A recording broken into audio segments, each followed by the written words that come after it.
on this episode of Ice Vikings. If this is the start of the day, it's going to be a long day. I see I got a problem. I guess we augured where we left it. Kind of froze down. Didn't see that drift there. Tires are spinning. It's not good. I just hope it goes in properly. Oh! It's looking like a little bit of a cluster. You hit a ledge twice, eh? Oh, fucking... I don't know if it's the relay or if it's... Like for a second, okay? I don't know yet. We can't find the other net. We are miles away and going totally the wrong direction. No one's gonna come looking for you. You gotta be a little crazy to do this. Why do you want to come out in 40 below and push it? Woo! Ha-ha! That is very good fishing. It is worth it if you're catching fish. That's the smell of money, baby.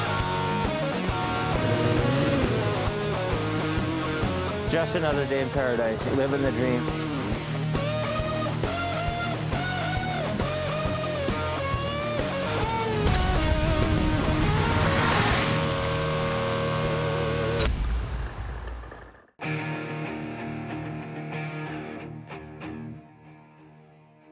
Trevor Christensen is back to lift the nets he recently set in a location his dad Chris said would have fish. Just go back a little bit for now. I don't want to go too far back.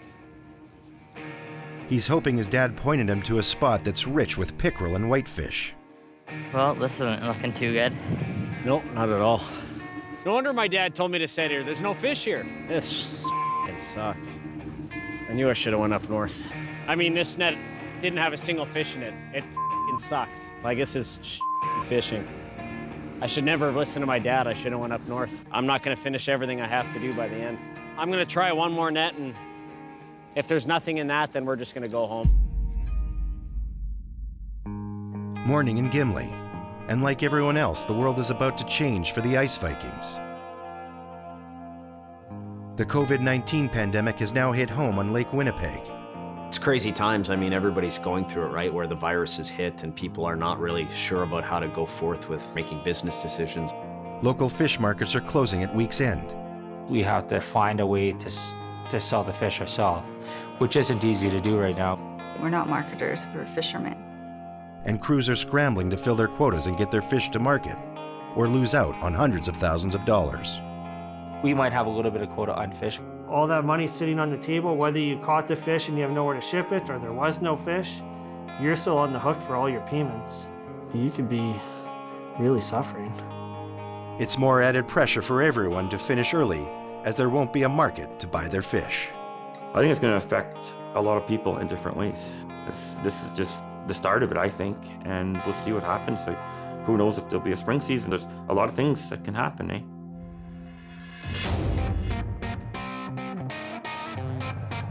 Just me and Riley today. It's fine. I mean, we have our work cut out for us, but we should be okay. It's mid-March, and for most commercial fishermen, it's a race to fill their quota before the season is over on March 31st. And now, even sooner, due to the markets closing early for the pandemic. Hopefully no issues. Whatever, we'll see. My last day on the lake this winter, hopefully so. In his first full season fishing independently of his father, Chris, Trevor was first out onto the ice. He is now on track to fill his quota 2 weeks early. It's not a bad feeling. I mean, it's bittersweet, I guess. Close to the end for me, it was a pretty good year, so it got cold really fast, so it was kind of a longer season than normal. Like, we started fishing in November, which is still pretty early to be winter fishing. So I had a long season, and I don't know. I can barely even remember the beginning of it. I started early, and maybe I finished a little early too, so it's kind of a funny year where usually we're scrambling at the end of the season, whereas this year I'm finishing quite early, and it's a weird feeling. There will be lots of people that maybe still are rushing to fill their quotas or whatever, and that's not a very good time to be on the lake. I'm happy to see it coming to an end. But Trevor's got big plans to keep him busy off the ice. He's recently become a fish buyer and has huge plans for marketing, processing, and on-site storage. I'm a fish dealer now, so I'm able to buy other fishermen's fish and sort of make extra revenue that way. I think having my own fish processing shed and, just kind of going bigger and bigger each year. I enjoy being a salesman, I guess, and that whole aspect of the business, which is, I mean, really half of your job is figuring out how to sell your fish, right? So That to me is kind of an exciting part of the business. I do enjoy that a lot.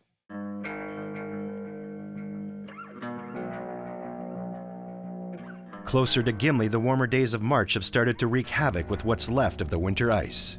Gene and Candace still have to finish off the final 12% of their quota. The crack really erupted over the weekend, and now we got to try to find a spot to cross. Check it out over here. Watch yourself there. They feel their way along the crack, looking for any spot they may be able to cross safely. By end of day, the crack can open as wide as 30 feet, making it impossible for a bombardier to get back across.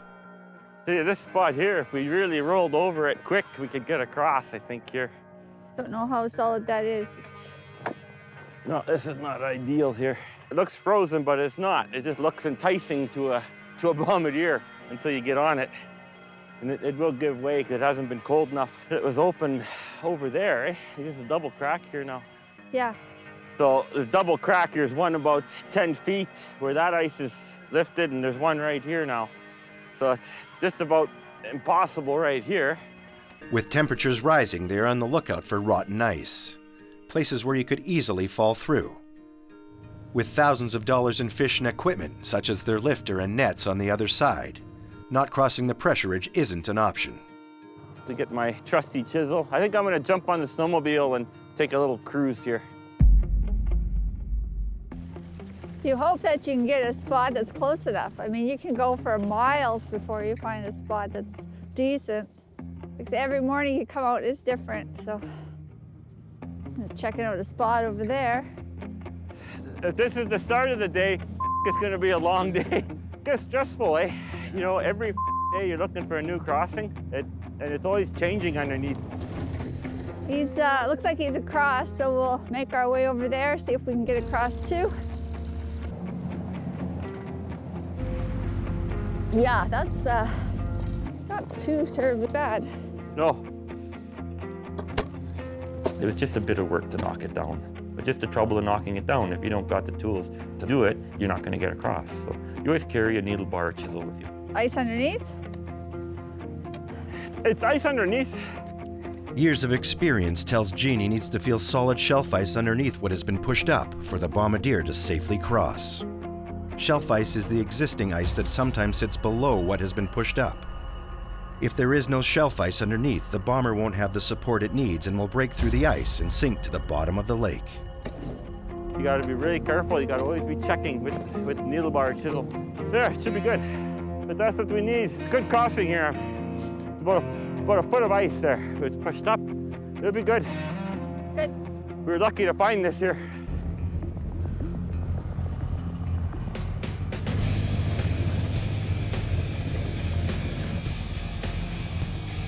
With only 2 weeks until the winter fishing season is over, Gene and Candace need to set a lot more nets if they have any shot at meeting their fish quota.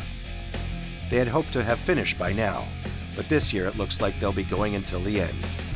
All right, now I'm going to keep going and looking for the promised land.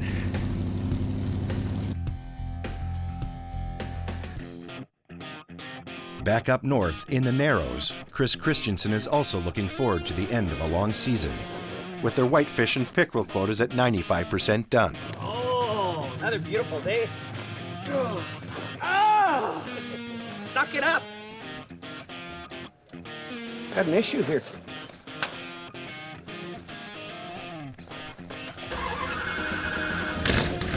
That was strange. I tried it in neutral, I tried it in park, and played around with something back there, and hope it doesn't give me trouble the rest of the day. A loose battery cable could be the issue, but with the bomber started, it's time to head onto the ice. Oh, where would you rather be? I see I got a problem. I bent the hitch. Oh yeah, remember you had it in reverse when you backed up last time? When we left? So I unhooked it, and then I backed up, and the hitch folded that metal over. But I backed up and drove away, and I never... If I had seen it, I would have unhooked it and taken it home and straightened it out. So we're gonna fix it. Is there a peg in there? Grab me a peg. Is there an axe somewhere? Or is there a persuader in the back there? The blue one, the welding hammer. Maybe it's in the back of that one. There, he's got it. Okay, I want, do we got a solid block or something I can put under this hitch? Okay, as close to that as you can. All right? Ready? Okay. Seems okay, no? Okay, crisis averted. I'm gonna back up. Farm boy technology to the rescue again. Good. Hey, I think this looks pretty frozen. We're gonna have to grab that jack. Trevor is about to carry on a family tradition that has been going on for generations. Oh, it's a nice looking fish too. I'm gonna put that one back. That's gonna be my last one. Yeah, that's something my dad always did. I don't know if he still does it. I'm sure he does, but there he goes. I guess it's a superstitious thing where we put the last fish of the season back, and that is to bring, you know, good fortune, I guess, for the next seasons. I threw the last fish back. Oh, did you? Yeah. So why'd you do that for, Trevor? It's good luck, 'cause then the spring will be good. And who taught you that? Your dad or your grandpa or someone? Yeah, it was my dad, actually. I don't know if it's good luck or not, but now I feel like if I don't do it, then the next season might be bad. So I guess I am superstitious. I didn't think I was, and then I realize now, oh, I do that thing, and it's completely a superstitious thing, because I think bad luck will follow if I don't. So yeah, I guess I am a little superstitious like my dad and grandpa. But this tradition goes farther back than Trevor's grandfather. It precedes his family coming to Canada from Iceland. Wonder how easy those pegs will pull out, Riley. I'm not sure. Normally, if you give them a kick, they come. Yeah, I'll try to reuse them so maybe you don't bust them or get as much of them as you can, yeah. Usually I try to salvage the pegs, but from the looks of it here, there's so much snow that I'm not going to be able to reuse them next year, so I'm just going to drive the bombardier over and knock them over. While Trevor wraps up his last 4 nets for the season, his father Chris is having a rough time getting started. Okay, see if it moves. They're attempting to break the lifting caboose from the ice. Jack it up. I did this side. It got frozen in here, so I'm jacking it up to break it free so we can move it. I guess we augured where we left it. Kind of froze down. Okay, try it. If you guys want to help, just go get me some coffee. Shut up, figure it out.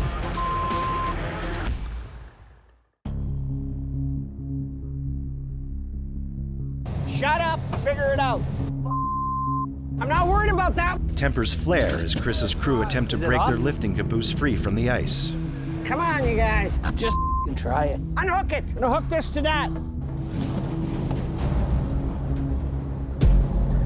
Has that got a loop on both ends? It doesn't. Oh, it does.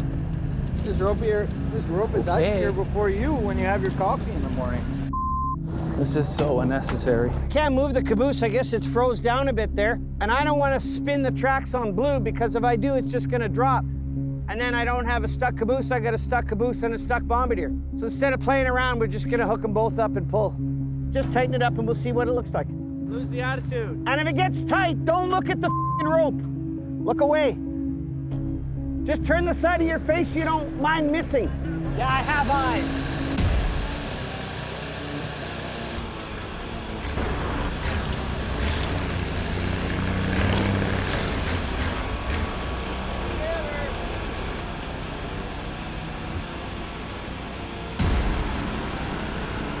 It's a good thing we took 2 bombardiers today. It's funny because we had a discussion this morning on the way here whether or not we should take 2 bombardiers, and he didn't want to, and me and Devin were like, no, we're gonna take 2. So, good thing we did. Okay, can we go? Let's roll. This time of year, it doesn't pay to travel around without a strap and another bomber. I mean, we'd have been there all day playing around. As Joel and Devin go ahead to prep the hole, Chris runs into another problem. After trying to pull out their caboose, Chris's bombardier overheats on the way to their gang of nets. Try it again. Like for a second, okay? Again. Keep going, keep going. Okay, hold it. Turn it again. Same thing it did to me this morning. Kick it down. There's a relay. I don't know if it's a relay. Your hook. I don't know if it's the relay or if it's I don't know yet. It's too soon to tell. See how far I can get. Stopping again on me. I don't know why. Turn it over and turn it over and turn it over, and then all of a sudden it goes. All right, net number 1. Here's my happy jigger, and I'm happy every day it comes home with me.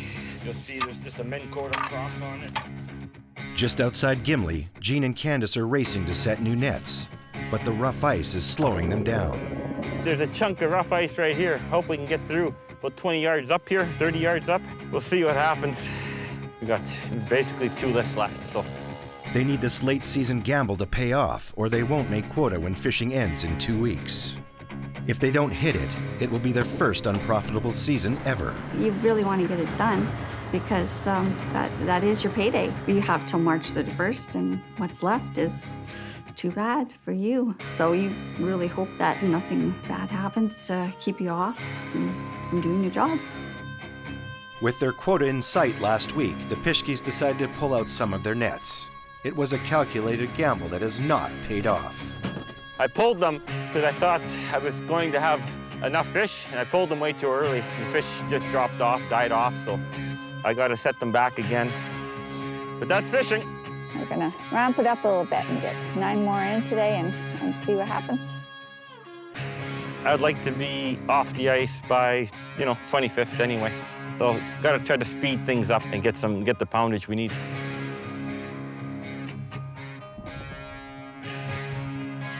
Have to turn it here. If there's rough ice up ahead, won't get too many nets in. Here, I'd like to set 4 more here. It kind of gives you that cushion. This way, we should be done earlier. I just hope it doesn't just keep dropping as it was. Then we'd still be in trouble, but we'll see.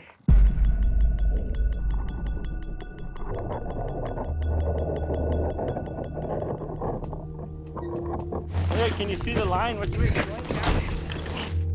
The jigger is stuck underneath the ice. Yeah, it's like this. If they can't retrieve their jigger and set more nets, their season could be over far too early.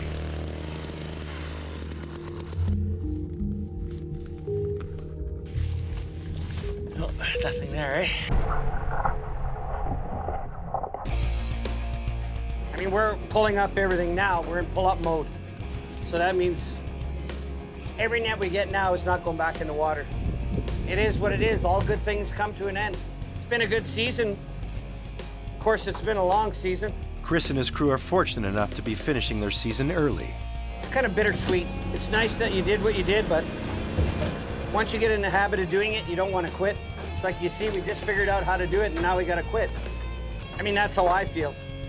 It's not like when you get on the ice and you're anxious and you're wondering and everything's iffy and sketchy. It's like a whimper out. It's just kind of like, is it over? It's over. It's like an end of a movie. Is that it? Is it over? It's also bittersweet for Chris's nephew, Joel. It's nice because you're ready to be done. So I'm kind of looking forward to it, but it kind of sucks because no money coming in for about 2 months before we start spring fishing again. So you almost want to keep fishing. Man, the sense of fishing is good, you want to, but that's just it. We can't. We're almost done our limit. It is sad that it's ended, but we had a good season. Meanwhile, just outside Gimli, the Pischkes have augured numerous holes to try and find their jigger that's still stuck underneath the ice. There you go. They hit a ledge of ice, got over top and then to go back.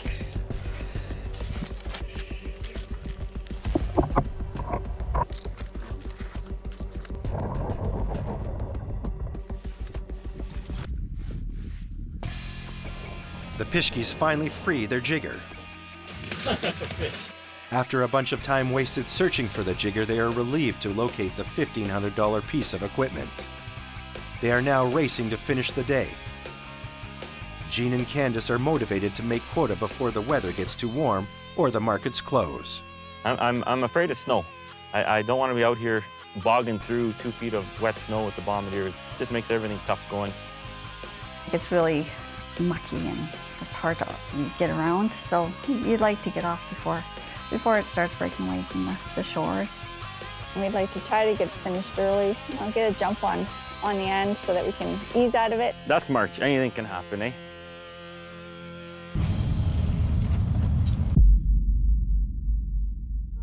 Justin and Mike are back at Husavik Bay. It's f***ing cold out here. I know, my hands are frozen. The boys of Husavik Fish are squeezing in some night fishing, hoping to make ground on the remaining quota. Now that the markets are closing early due to COVID-19, the pressure is on. Yeah, we're gonna head out about a mile and a half, 2 miles out.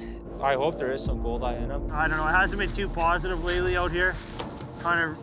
We've been hoping for some gold eye to show up again for smoking. But the fish numbers around here have been extremely low. So we're kind of riding out these 6 nets, hoping it picks up. Goldeye is a valuable fish when smoked. But these feel light. Why is it so windy? I don't know. Isn't it supposed to calm down at night? Not when Husavik fishes. The wind is blowing everything here. Nighttime fishing conditions are extra brutal, but desperate times call for desperate measures. We got stuff to do tomorrow, and we need this little bit of fish to ship for the end of the week. Hopefully tonight, if we can get 6 nets, if we got even 3 tubs out of the 6 nets, I'd be happy with that. Because we haven't been getting much, maybe 1 tub out of 6. Wind, every day. Freezing out here. Face is frozen.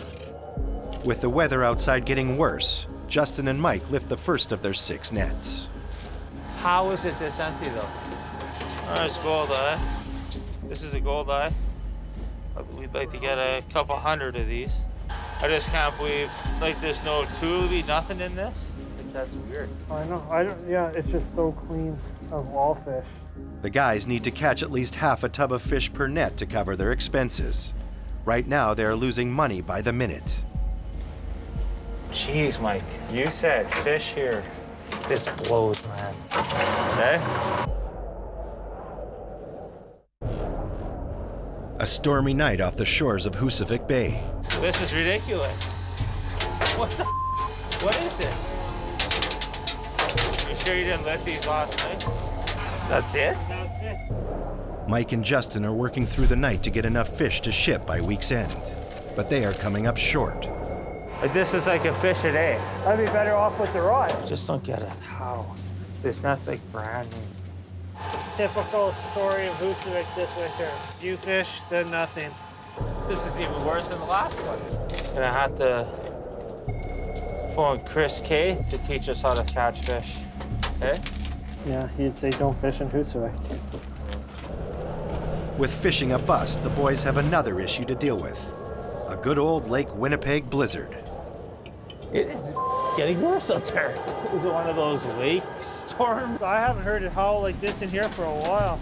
But I never expected it to be this bad tonight. But this is clearly blowing up since we got out here.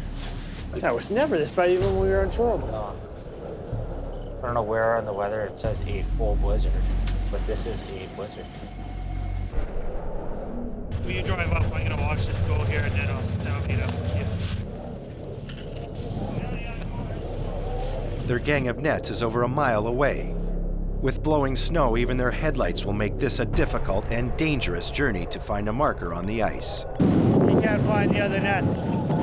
They can easily lose their way in this weather, potentially having to stay the night on the ice. We are miles away and going totally the wrong direction. This lake is crazy. Summer, winter, the weather switches in a heartbeat out here. One quick little turn and you don't know where the hell you're so off course, you'll never find your way home.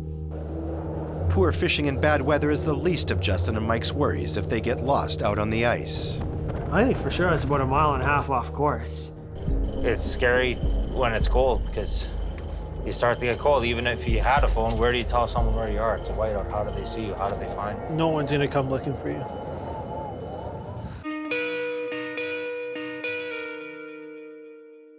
Where do you tell someone where you are? It's a whiteout. How do they see you? How do they find you? No one's gonna come looking for you.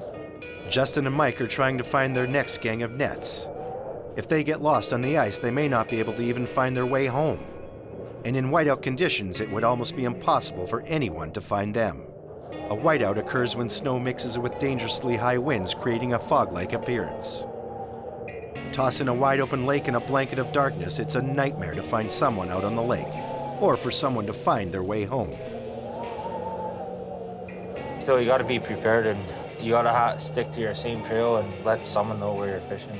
So if something happens, they at least have a half-assed clue of where to find you. Guys have been fishing their whole lives and got stuck out here, so never say never. The Husavik boys find their next gang of nets, but their night is not over yet. What's your plan to kind of crank it? I know we don't normally fish at night.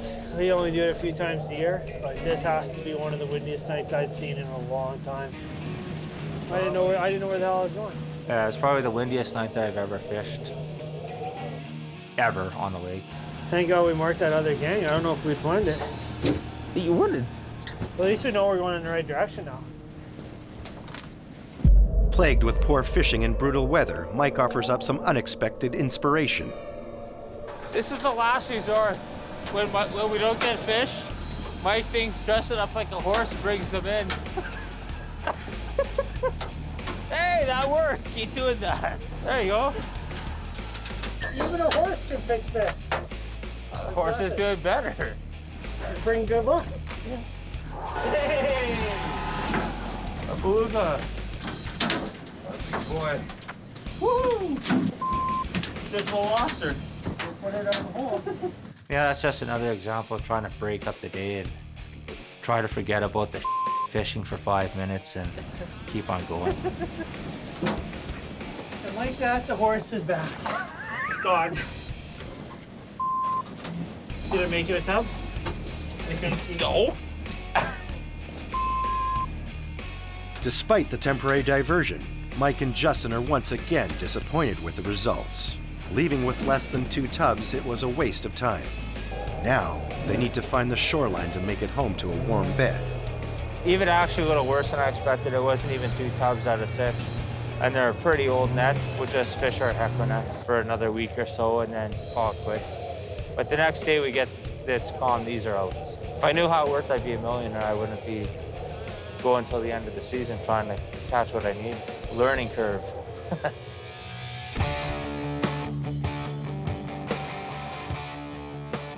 don't know how the hell we're gonna get this thing out of here. The wheels are frozen in. Oh, he's got Works might be too. he's got a whole bomber engine on here. Oh, With his fishing season over, Trevor is preparing for a refrigerated semi-trailer, also known as a reefer, to arrive at Christensen Fish. The markets closing early have created a business opportunity for Trevor, eliminating the biggest competition he has in buying fish. But first, they have to make sure they have a forklift that works. how do we pull it? Are we gonna pull it forwards? Maybe we can go around the forks here and... This whole pallet is like frozen in. So the trailer guy's coming today and we're gonna see if he can actually make it down the driveways. And he's gonna see if he can make it around the curves. That's gonna be a pretty good indicator as to whether or not a full semi-truck trailer can make it into the driveway. It's the next step in his master plan. It's the guy with the trailer. Hey, Rob. Good, how's it going with you? 63 feet. 53, okay. Well, I'm gonna have to talk to him about that. Having recently acquired a license to buy fish from other commercial fishermen on Lake Winnipeg, Trevor is now able to market and sell fish wherever he chooses. But I'll talk to him and confirm it, because I mean, it's not my house. I can't give you the go-ahead until he says it's okay, so just let me know before you head over and I'll try to be here. Okay, sounds good, Rob. Okay, well, the guy I'm speaking with is gonna sell me a forklift. A forklift along with the trailer delivery proves too good of a deal for Trevor to pass up.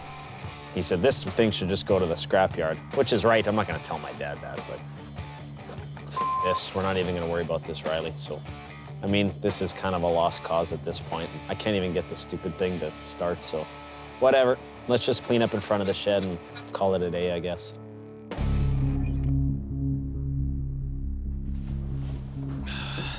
Quickly see what's here. Anything good? Tell me something good. Can't. Coming? No. Yeah? No. No? Nothing. Wow. No. Really light. They'll start coming. In early March, the Pishkis thought they were close to ending their season and began pulling out nets. Now they are scrambling to make quota and hoping their nets they recently set get them back on track. Not as much as we thought they would be, but they're young yet, so we usually lift them when they're about 10 nights and they're 8 nights, so it won't take us long today. Here they come. No, No, no. not that great here, but it's just spotty, and the whole winter's been that way. Tub every 2 nets, what the hell. It's been a weird season for sure. This one is not good. Spotty, no real big runs of fish, eh? No. A late season scramble, the one thing that Jean and Candace had hoped to avoid, now looks like a very real possibility. I brought some tubs to pull nets with if we got into a lot of fish today, but it's not the case. Not an issue Won't be today. pulling any today.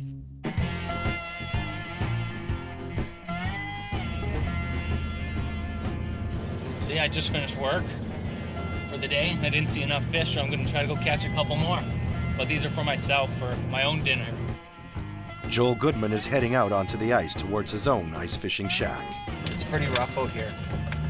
It never got very cold last night either, maybe -2. And it's probably about 1 degree out now, so things are starting to melt. Guys are starting to take their shacks off though. There was a way more out here, probably 50, and now there's maybe 20. My shack's off the beaten path a bit. There's the trail there. It's a little risky. Oh. Didn't see that drift there. Oh, tires are spinning. It's not good. She's not going backwards anymore. And I already have it in 4x4, so. Well, I think I'm stuck. I better call Uncle. Come help. Hi. Hi. I'm stuck. Okay, me and Devin are here, so say that again. I'm at my shack. I got to my shack, but there's a big pile of snow here, and I didn't see it.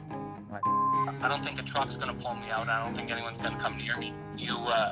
Could you come and give me a nudge with the bombardier? I'll call you back in about, is it okay to call you back about 10:15? Yeah, I won't be going anywhere. Okay, hang tight. That'd be great. Okay, thank you. All fishermen abide by an unwritten code of the lake. It's the code of Lake Winnipeg. Something's wrong with you, something's wrong with me. Something's happening to you, something's happening to me. You right out from there or what? That's what he said, but I can't see it. It must be windy out there. It must be beyond the point there. Maybe it's blowing. Yeah, look at it, it's starting to get black over here. I think it's gonna get, it looks like snow or rain coming pretty heavy. Maybe we better get him out of there before the black cloud moves in here.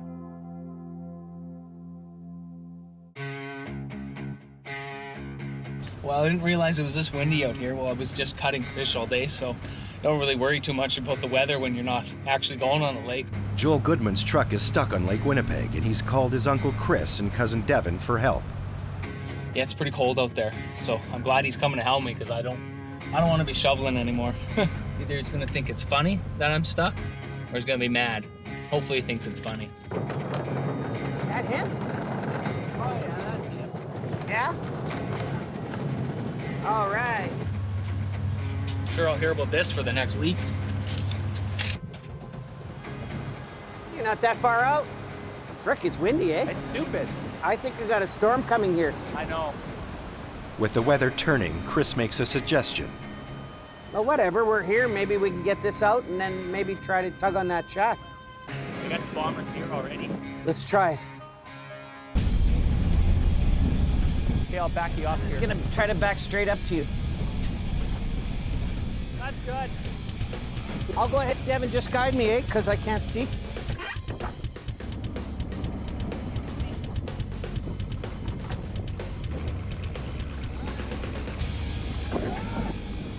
Should be good. So we got her out, now we gotta figure out how to get that caboose out. Let's go before it starts to do something stupid here. Holy crap, look at that drift there. What do you figure? This is a lot lighter than my truck. It's just the bombardier if it gets stuck here, but. Fast, fast, fast, fast, fast! I didn't want you to get stuck on that snowdrift. I don't want to get stuck in the bombardier. Just stand where you want me to go, Devin. I'll back up to it. The guys are now attempting to pull Joel's fishing shack to shore before the storm blows in. It's tight! Tight! Oh, it's coming. Hold on!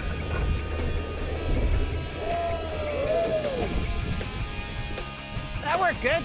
Yeah. With the shack free, they just need to decide where to tow it. Put it somewhere so you're not going to hit it in the next day if I don't get it on today. Okay. Because I just don't want it in your way. Yeah. You've done enough. Thanks. Yeah, sure. Let's head her in. Okay. Hopefully not get stuck again, huh? I know who to call. So yeah, it was like embarrassingly easy to put the bomb in there. It just pulled me like no problem.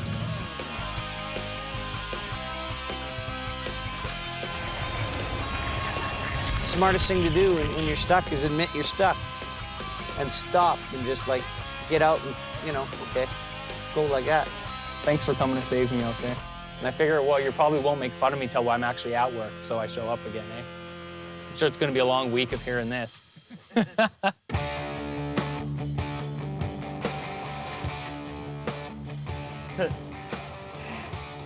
Loaded. She loaded. A few days later, after a slow start, Jean and Candace are starting to see results from their new nets. This one's better. Exactly why you say, they pick up and they slow down. This one is really good. We need this. With the end of the season in sight, the Pischkes now have a shot at reaching their quota. Like, this is basically the only area that I've fished here. We never had to go really anywhere else. You just have to set more nets out in the South Basin here usually, because it's a bit slower fishing, but I don't mind doing that. We'll end up with probably 6. So it's good. Happy today. Happy now. Happy now. Keep the drum moving, quicker you get done, right? Don't want to keep it moving. Holy smokes, it's crazy. Here they come again, eh? Yeah, they're coming again. Should be close to the end.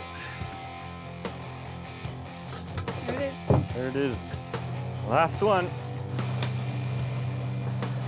Thank goodness, eh? Yeah. 6.5, eh? 2 tubs pays expenses. Anything above is profit. A great day for Jean and Candace. It's a good day. I'll ship tomorrow.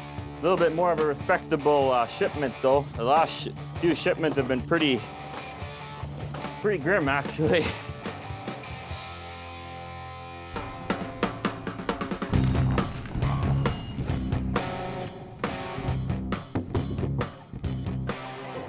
Hey, how's it going? Not bad, you? Good to see you. It's a big day for Trevor Christensen. His new reefer unit is being delivered to his father's yard. Well, this will be a first for us, for sure, having a semi in here like this. We're almost at the end of the season right now, and things are kind of going crazy. Like, a lot of the markets are closing because of the virus. A bold move for Trevor is not something easily accepted by his dad. We talked about it the other day, and I guess maybe he's just, now that it's happening, he's a little apprehensive. And whether or not, maybe my dad or grandpa are on board with it is, I gotta do what I gotta do, and I'm still young. First, the semi has to make it down Chris's narrow driveway. The skid steer was able to clear some snow to see the edges, but the majority of the ditches were too steep. If the semi catches any of the edges, it'll roll into the ditch. I just hope it goes in properly. I don't want to, if it doesn't, then my dad's gonna come back and, I'm gonna get it. Stop. Oh.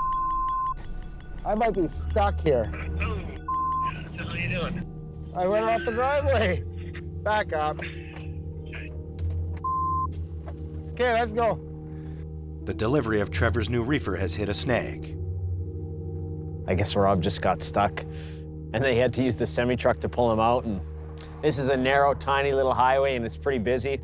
So people are getting stopped now, waiting for him. Yikes. It's looking like a little bit of a cluster.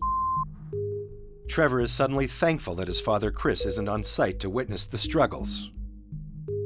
He wouldn't be able to help, and he would just make the situation worse if he was here. I don't think Dad's too happy, but he agreed to it. Get her back, get her back, get her back. Hey, hold on a second, Rich. I'm gonna find that edge in that corner. Making me nervous. God, this would stress me out. There's like 3 corners that he's got to clear. This first one is a big one, and then the next one's a big one. Wow, this is else. I'm never gonna complain about backing up a trailer again. That is slick, man. I can't believe it. Like, they made that first corner pretty easily. This is a game changer for Trevor. On-site storage plus a license to buy and market fish in unpredictable times is a huge step forward for his business. People don't really have a place to bring their fish, so I guess we're keeping a lot of people in work, including myself. It's crazy and last minute, but I hope it'll be worth it. The stores are closed. Yeah. Your store's open. Oh, God. I know I've been getting a few phone calls already. Yeah, I would say that I'm sort of, I guess, stepping outside of the family boundaries. You know, it's stuff we haven't traditionally done, but I feel like I see an opportunity and sort of definitely a business opportunity here. So maybe eventually I'll have more than one of these or possibly a building of my own. Now Trevor awaits his dad's reaction. He'll probably be happy, but I feel like he'll probably scoff at it a bit and say, oh, well, it's here now, okay. Try and get enough fish to fill it up.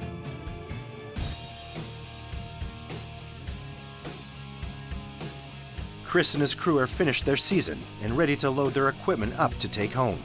A march where I don't have to slug through the slush and the snow, bang over cracks and get my off the lake and be done. Fantastic. It was like, successful winter, all done. I was gonna book a plane ticket. I'm gonna go somewhere. I was done. Middle of March, I'm gonna be gone somewhere. I'm out of here. But plans soon change. Chris gets a text from an old friend. Oh, here comes the triple dot hole in the head. It looks like this season isn't quite over for Chris and his crew, and the unwritten code of Lake Winnipeg comes calling once again. And then things changed, and the world changed, and a person needed something done, and they were in a sort where things weren't going right for them. A friend of Chris's has COVID-19 and needs help to finish off his season's quota. It's kind of short notice. It's going to be very close. I've spent so many marches trying to figure out how I was going to do what I had to do. It's going to be tight. Next time on Ice Vikings. It's supposed to be plus 10 today. Plus 10 is not winter fishing weather. Plus 10 is get the off the ice weather. Jesus Christ. I don't know. Little deep here. I'll pick you up on the other side, baby. Okay. Well, I guess we're lifting that last net outside because I can't put gas in the generator. Can't reach the damn thing. Way the hell over there and way the over here. There he goes. Ah! Whatever. It's cold. It's been a long season. I've already pulled up and now I'm back on the lake. I never thought that was going to happen. Something I have to tell you is kind of important. There. No fish. Hurry the up. I'm just waiting for him to leave so I can get back to work. I just don't want to hear any more from him. I just can't take it.